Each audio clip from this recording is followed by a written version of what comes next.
Welcome to Living in Santa Barbara. I'm your host, Kathy Henry, and today we dive deeper into the Funk Zone, one of Santa Barbara's most dynamic neighborhoods. Among its hidden gems is Assemblage, a curated mix of vintage finds, passionate dealers, and local art brought to life by founder Henry Castelo. In this episode, Henry shares his journey from running amok to a transformative awakening that led him to embrace sustainability and the art of curation. This path inspired him to create Assemblage, which is more than just a store. It's a philosophy and a community. At Assemblage, old things find new life, whether vintage furniture, collectible clothing, or reclaimed architectural pieces. In a world of fast consumption, Assemblage invites us to slow down, value true craftsmanship, and see the beauty in what already exists. If you're looking for Santa Barbara's hidden gems, you'll want to tune in. Join us as we explore how Henry is inspiring a community to rethink the way we consume, connect, and appreciate the stories behind what we own. Hi, Henry. Hello, good morning. Good morning. So thanks for being here. Yeah, thank you for asking me to be a part of this. I feel really blessed to be sitting here with you. I didn't even know you guys had an upstairs. How would you describe Assemblage? I would start by saying assemblage. It's a pronunciation of the French way, I think. Assemblage is a collective of dealers well-versed in their crafts of sourcing vintage collectibles, antiquities, fine art, clothing, all well-versed in their craft. Mm-hmm. And we have two locations on one site. We have the collective, which is downstairs. And recently we introduced and opened up the showroom space upstairs, which features larger home furnishings, accessories, and as a curator by trade, it's an opportunity to showcase local fine art. I love it up here, actually. Yeah, it's one of the best kept secrets in the Funk Zone. It almost feels like an event space. Yeah. How do you say the word in French? Assemblage. Assemblage. So one of the definitions that really resonates with me is the gathering or collection of people and or objects. Yes. Also, 27 years ago, I did an apprenticeship with a gentleman named Badger, who was an assemblage artist. And the art form is finding and sourcing objects and creating three-dimensional sculpture. Mm-hmm. And sometimes creating a story within that of like his was socially critiquing society through his work. Mm-hmm. So it's a combination of those two. It's an art form and it's a gathering of people. Yeah. Let's talk about vintage, the popularity of vintage. Why do you think there's a market for it? There's a need, right? We live in such a fast society where everything is now. And sometimes acquiring those things that are currently being manufactured has detrimental effects to our environment and society. Mm-hmm. So I think there's a mindset and a consciousness of sourcing things that are already present mm-hmm. and have already been prepared and are awaiting a rebirth or a renewal of life mm-hmm. through people who enjoy sourcing and finding things of the past. Whether it's an object, an artwork, or clothing, mm-hmm. it's really important, I think, to use what's already here. Yeah, I know. There's so much manufacturing of non-quality products.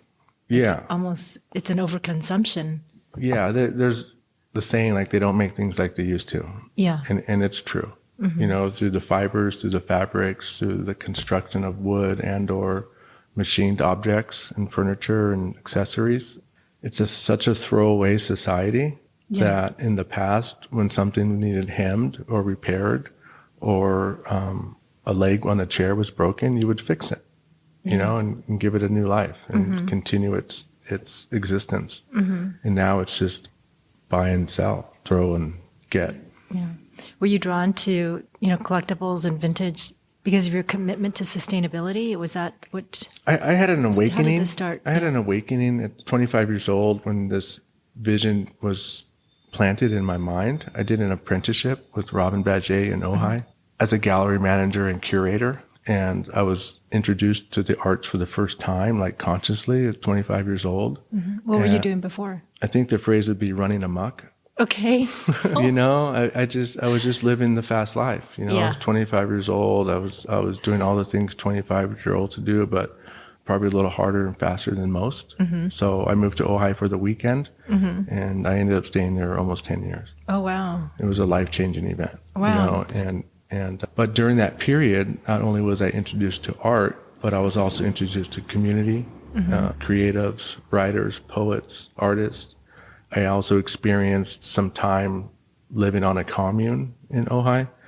It was 5 acres with 25 people, and there was an intent around that. There was community and resourcing, gardening, gathering, connecting, sharing duties and responsibilities on the property that benefited everybody as a whole. And so, I think through those 2 events really opened up to what is, and what I was doing didn't fit in that anymore. Yeah. So, I've been in and out of the recycle, refurbish, reuse industry scene on and off since then, 1997. And I find it really pleasurable to fight the system in that way, and to keep the money in people's hands and buying and selling from each other. Of course, I've had to go in and out of that, but when you can barter or trade or buy from someone who's had something who bought it from someone else, that cash flow, that money stays in the community. Yeah. And it doesn't go to some big corporation who's using a lot of unethical practices and labor to create something new that's not going to last. Are you hoping that you can kind of be an inspiration to others? You want to be the change you want to see in the world, so I've gone through a lot of change, and I've pushed back on a lot of change, and until I became willing to accept the change, which is one of the only things inevitable besides death in this world is change, it became easier to just flow with what is. Yeah, I buy new things once in a while, but I think what I'm wearing, 98% of it's used. Yeah. How would you describe Assemblage? I would start by saying Assemblage are older. They're from the 70s. This table's from the late 1800s, so they still exist and they're still useful. How do you find the vendors, that have their items in the store? I don't even know if I call it a store. What do you call this? An assemblage? It's an assemblage. Yeah. This as an artist, I really feel this is one big installation. This is a reflection of the community's desires, wants, and needs for a venue like this. The reaction and response we get from people is like, wow, oh my gosh, I never knew. And we've only been here 5 months. We're going into our 5th month right now. Yeah. And so there's the community created this. I've been listening and watching through my time in Ojai, and then my time running amok, right? And then I lived in Florida for 10 years, and I just recently came home. I'll be home 3 years in October. Okay. And so in coming home, it really, this vision and this dream that has been fostering and in my soil of my soul really started to come to fruition, and become more tangible with some other events that led up to this. So we're here through prayer and meditation, and a want and a desire of the community. This is a reflection of that. I was thinking about that recently. Yes, my name's on the paper, right? But how I find people is through connection and conversation, and I see the person first. So in returning home from Florida, I did a short stint at my dad, not my father. My father's passed on, but my father, Henry Castelo, but my dad, Paul Lewis, who raised us, owned Old Town Antiques. And so through that experience with him over the past 25 years as my dad, and through working with Robin and the community in Ojai and collectors and artisans and antiquities, it just kind of became something I fell in love with. But coming home, I started with nothing, right? I came home with a duffel bag and backpack. Wow. I left a 2-bedroom apartment full of collectibles. You mean stuff from Florida? From Florida. Because I needed to lighten my load, spiritually, mentally, and physically, and come back into the light. And so I came home lighter. I was still heavy in some areas of my life, but I was transitioning. So I started doing what I love, like going to garage sales, working part-time at Old Town Antiques, going to swap meets as a vendor, reconnecting with old relationships, and reintroducing myself to the community, boots on the ground, in that vendor hustle life of getting up at 3 or 4 in the morning to go to Ventura swap meet or Santa Barbara swap meet or doing pop-ups here and there, and connecting with the community and hearing what the need is and hearing what the wants were. And so those relationships were reestablished. I have people in the space that I work with that I've known since high school. Okay. If not elementary school. Yeah. And they're all doing the same thing. Some of them, yeah. Yeah. And like literally some of them are doing the same thing. Yeah. So there's again, I talked about the energy and where they're at. So I'm we're working on surrounding myself with people who are ascending and leveling up and going to the next level of their life and their craft. And, not all the people in my big circle of relationships I connect with. So those who I do, those who I see, I resonate with and commune with and have relationships with, and so some of the vendors, the dealers, so there's a difference. Like a vendor does the markets and swap meets and pop-ups, and dealers are those generally well established in their craft. So they're in brick and mortars throughout the community.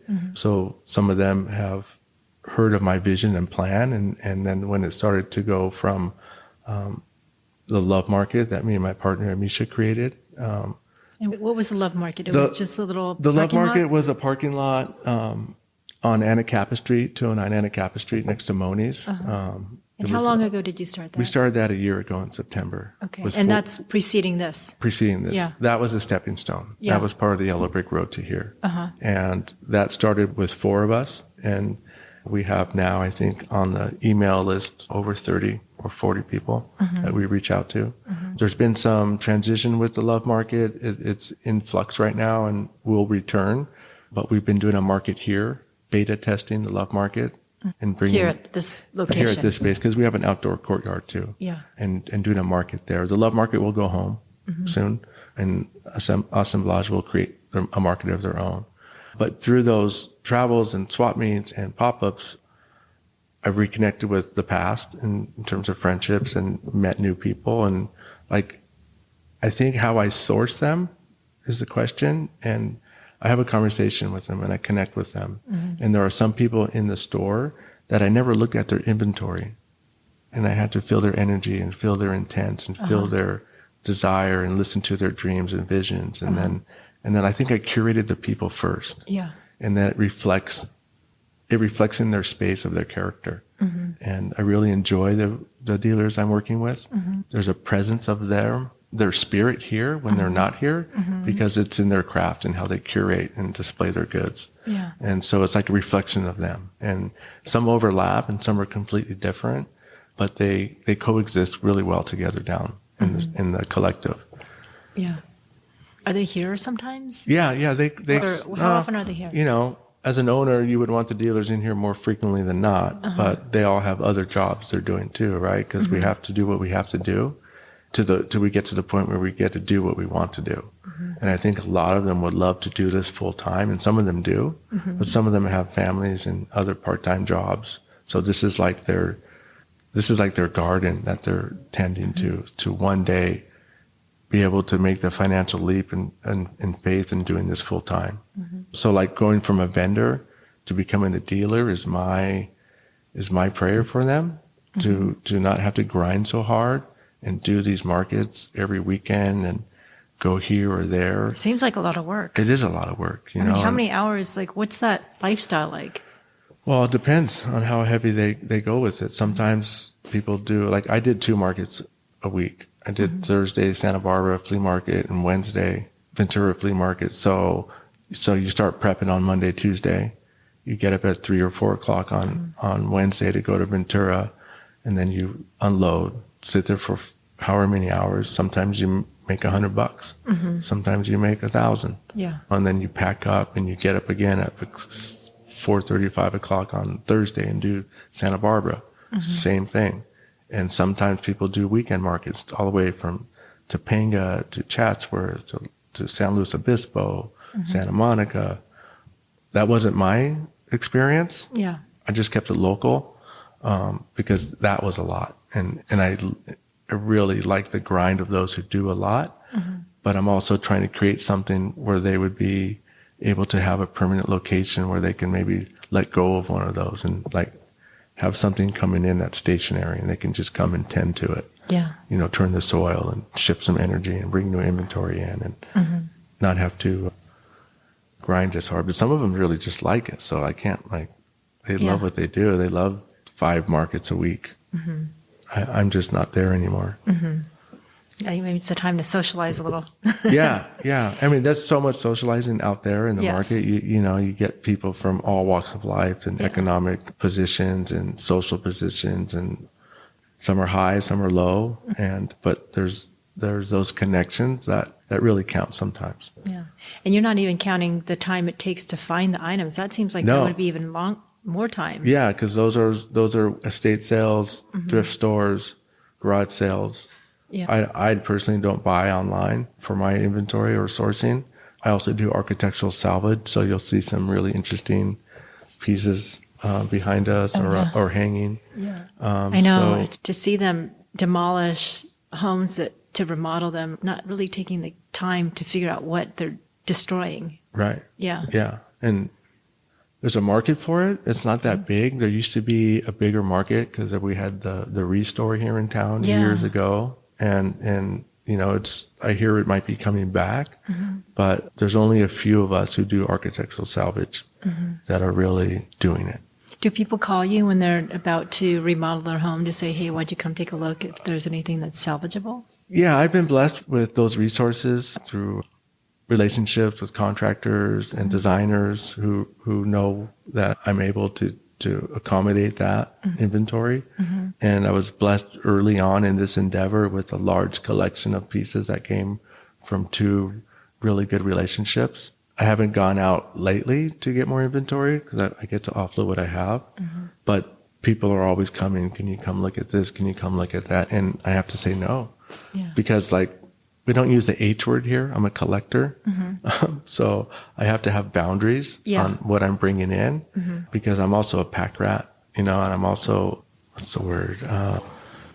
Like a maximist, right? Like I like to have it all, but I can't.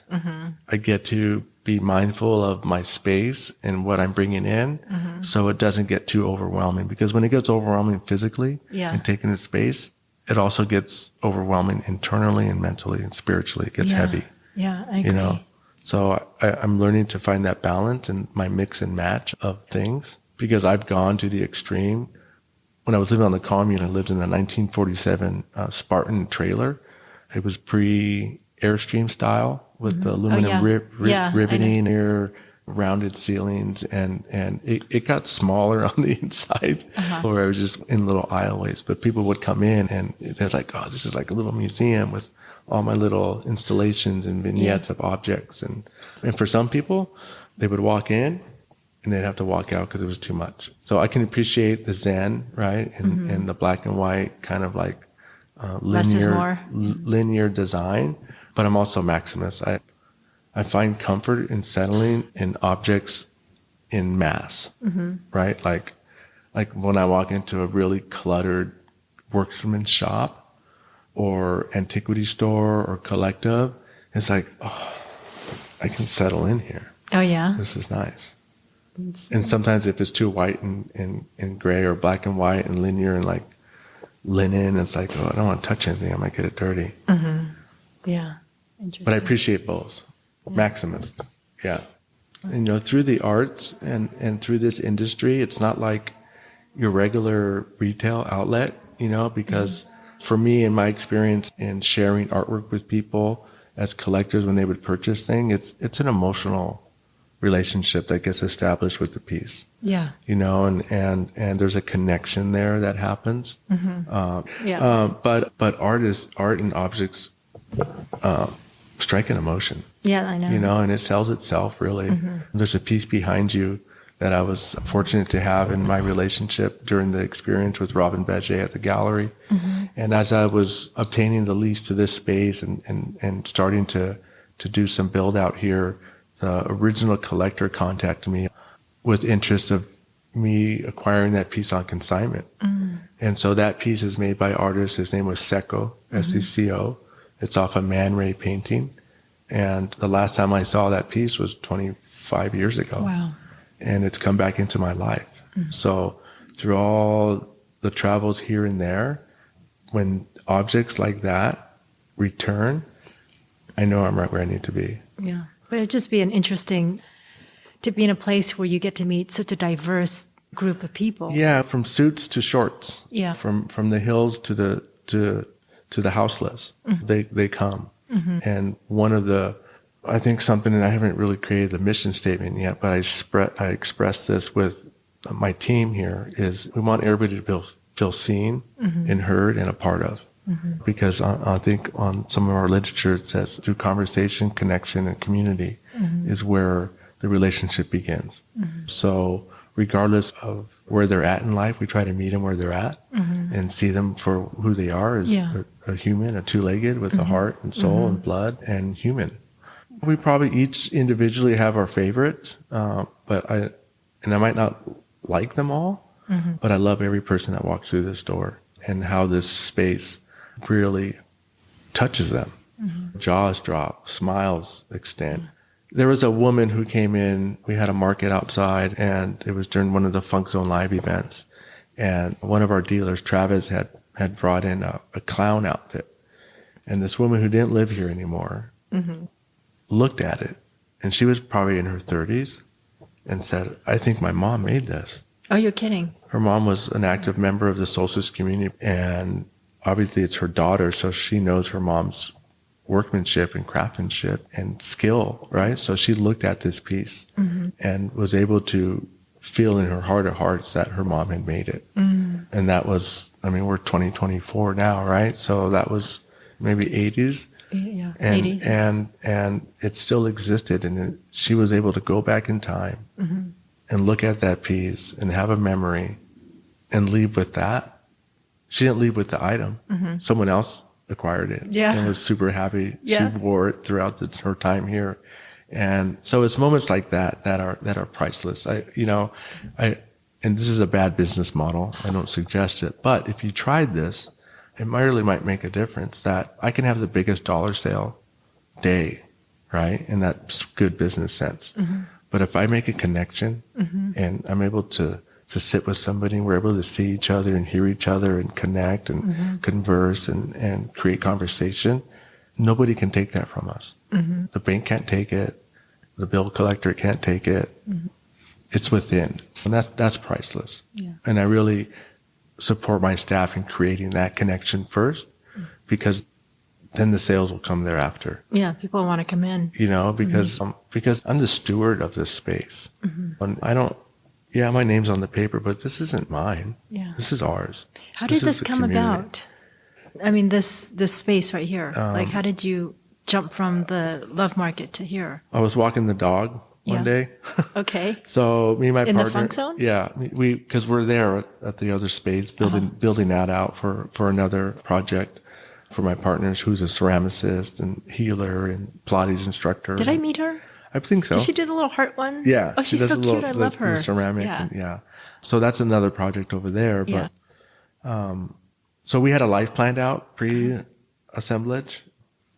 But one day I was walking the dog and I came across this really generic for rent sign. And for a guy like me who comes where I came from, I get intimidated when it says property management or like corporate entity leasing this, that, right? But that can't hurt. It's generic. What are they going to do? Say no? Okay, it's fine. But I called. I had a little bit of a conversation with Amisha about this idea. And I came to this project with a whole nother concept of a business. But when I started to see, as I was being toured around the property, I just saw the possibility of this could be something different than what I came with an idea for. And like, as hard as this is, creating what I've created here, this was easier than the other business concept I had. Yeah. So this is 5,000 square feet. It's a large space. It started More downstairs. It started downstairs. Wait, is it 5,000 downstairs and upstairs together, or including the courtyard? Including the 2 interior spaces, not including the courtyard or that little space we have out front of the roll-up that we pull things out of. So I met the team and got a tour of the property and was invited to listen to their vision of what they're doing to the whole block, which is amazing. Oh, who's the team? The property owners. The property owners, yeah. And they're creating something really special here. They have a really beautiful vision for the community. And I'm just lucky enough to be a part of it from the beginning. But I started with downstairs in a little over 2,000 square foot warehouse. It had been many things prior to what I was, from, I think, a marble tile guy, art studio, Bright. They were a moving logistic company. They do shipping and freighting. Yeah. And this is an old this is more fun. Yeah. This portion of the building from where we're sitting at 111 Santa Barbara Street to Mason Street was a former Weber Bread bakery and processing and delivery warehouse. The big silo on the corner was where they kept the grain. The end cap, which I'll call the building on Mason Street, was like the processing and bakery. And then the overhang in front of us, I think, is where some of the delivery trucks would come and get their routes. Yeah. Like the old milkman kind of style. And they would take it. And where we're sitting now, I believe, was part of the warehouse, where this is a raised platform, so I think some of the trucks would back up to here through the docking area there and over here. But I started downstairs with a fresh coat of paint, some new electrical, and I got the lease in mid-March. And I kind of sat on my hands for a week going, oh my gosh, what did I do? That's a big undertaking. I mean, from where you came. Right. And you've never done anything like this before. I've done things like this for other people. Oh, you have? Okay. Right. So you had some experience. So I had a lot of experience in building things out for people. Okay. And as a curator and working with objects and art, I'm not going to say it was easy, but I'm well versed in my craft, where I was able to do the build out and open within 6 weeks downstairs. And that's starting with our core group of dealers. And since then it's expanded. When was that? Was that when I was trying to figure out, find you on Google and stuff? Yeah, and I couldn't find you. That was, how long ago was that? I think so we opened May 1st. Yeah. Yeah. Okay. And so we did a 6-week build out from the end of March through April. And we opened May 1st, but we landed with a soft opening on May 2nd. I think it was a first Thursday, followed by a Funk Zone Live event.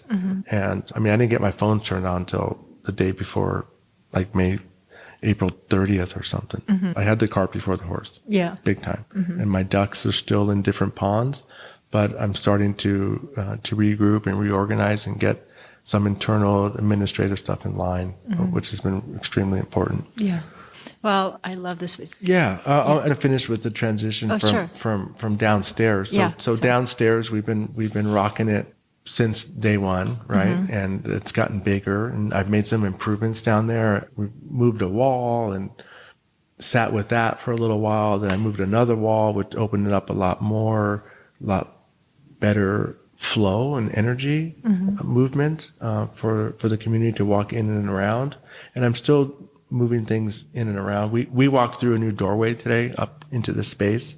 That doorway wasn't accessible 3 weeks ago. Or 2 weeks ago. Yeah. So that's creating more flow up into what we call, so downstairs we call it the collective. And then upstairs we're calling this space, we call her the showroom, which is different than downstairs. Downstairs there's little vignettes, or what they call booths or stalls of each dealer. Yes. And up here it's, as a curator, when I saw this space, I said, okay, I got to hang art in here. Yeah. And it's going to be local, and it's going to start from the funk zone and ripple outward. 98% of the art on these walls is actually made on this block. From my junior high school art teacher, Mike Irwin, to David D., to Matt Rodriguez. They're all created, or were created, in the Quonset hut, which is less than 50 feet next door. Alex Andresi, he has Mason Street Gallery, which is on Mason Street. And then my longtime childhood friend and brother from another mother, we say, Lee Ortega, he's fourth generation Santa Barbaran. He resides in Ojai now, but he does the freehand wood burning pieces on that wall over there. And this is also a venue for my dealers to showcase larger home accessories and furniture. And we're starting to have other dealers show interest in this space. So we're taking on more. So there's other little vignettes in here that you'll see of installations and space. But I don't want it to look like it does downstairs. Yeah. You know, this is a little bit more formal without being too boutique-y. And there goes the train. Yeah, my train. I always get the timing off on the train. When I think I know it's going to come, it doesn't. And then when we're doing podcasts, it shows up. And so this place is always ever evolving because we are Assemblage, right? We're always continually assembling. I want people to see the activity and feel the energy shifting. So I'm not too hung up on making it perfect. Yeah. Because I just want them to see the progress and how it grows. Because I've got tools out, you know, I've got piles of things that are being priced out, and it'll all get dissolved and come and go. But I think part of what the community really enjoys seeing too is the build out of things, you know, and how it comes and goes and expands and contracts. And because you can come in here tomorrow and it's going to look different. Yeah. So you've been well received from day one. Yes, we as an entity, a business, a community resource, feel seen, heard, supported, and welcomed by the community in a big way. It's almost overwhelming sometimes. Yeah. I wear my heart on my sleeve, you know, and at times it comes out, which I'm not afraid of. But this has been a magical experience and emotional roller coaster in a lot of ways because I'm passionate about what I do. Yeah. I'm confident about my craft, and it's reflective and started at to where we are now. Yeah. I've been a dreamer a lot in my life, and returning home, I've been shifting that verbiage to be a doer. So I'm really proud of where I've come from and what I've created in the last 3 years of being home. Yeah, I'm proud of you too. Yeah. And we just it's met, amazing. You know? I know. Well, when I first saw it, I called my friend. I'm like, you have to get. I tried bringing her here twice. Yeah. Yeah. So that was during the early stages when you guys didn't have any. Yeah, it was a hot mess, right? Because I was by myself, working on, and this is a continual work, is balancing my relationships, right, with my partner and my spiritual community, clarity, and I learned a big lesson, and I put the business before a really important relationship, and I get to shift that back. Yeah. But I was here every day from 9 to 7, if not longer. Lee Ortega has been here since day one. We put paint on the walls, and then more than recently, I started to build my team, to build the internal community that is here every day. So we just shifted to 7 days a week, from 11 to 7. We all have big visions of what this space can be, and there's things on the back burner that are shifting to the front burner. We want to be a resource for the community to host events in the courtyard, be it spoken word, sound bowl healing, health and wellness markets. We don't know the name for our new market yet. We're thinking market, music, but not your regular music. Like I want healing sounds and vibrations and like 400 megahertz frequencies to really make people think and question and wonder, what's that sound? Why am I feeling this way? Because a lot of those healing frequencies have been removed from our sounds, and there's a lot of movement and interest in bringing those back to the sounds we hear through music. And there's a lot of benefactors to receiving those. And I can go on my hippy dippy healing energy thing, but I only believe in all of that stuff because I've experienced it. But I'm making adjustments, you know, and it's progress, not perfection. I just try to be the change I want to see in the world, and it starts within myself. Well, you can definitely feel the energy here. So, thank you. We get that a lot. You know, people come in and we even with the love market, it's not like any other market. There's a different energy. Well, it's called the love market. And this space also has a presence of itself. And there is a different energy here. Oh, thank you. What's the address here, and do you have an Instagram? I have let go control of all that to the younger ones in-house, and they're doing a fantastic job at that. All of our social media tags is all one word, Assemblage in the Funk Zone. And we are located at 111 Santa Barbara Street. You have a website. I believe we do. I believe we do. I now? think we just paid for it. Okay, because you didn't have one before. Yeah, and I think it's Assemblage in the Funk Zone. Okay. Like this was Tuesday, we're at Thursday, so I'd have to double check that, but it should be going live. Yeah. We want to bring a presence not just physically to the community, but we want to be able to reach people outside of here as well. Mm-hmm. Oh, thank you. I love it here. Yeah, I love it here too. It's my happy place. Good. All right. Thank you for joining us on this journey through the Funk Zone and into the world of Assemblage. I hope you found Henry's story as inspiring as I did, and as a reminder of the beauty of sustainability, community, and the art of curating a meaningful life. If you're in Santa Barbara, make sure to visit Assemblage at 111 Santa Barbara Street and experience this unique space for yourself. You can also find them on Instagram at Assemblage in the Funk Zone, all one word, to stay updated on their latest collections and events. And if you enjoyed today's episode, please subscribe to Living in Santa Barbara, share it with your friends, and take a moment to rate and review it on the homepage. Your support helps us bring more stories like this to life. Thanks for listening, and stay tuned for more episodes on the Funk Zone.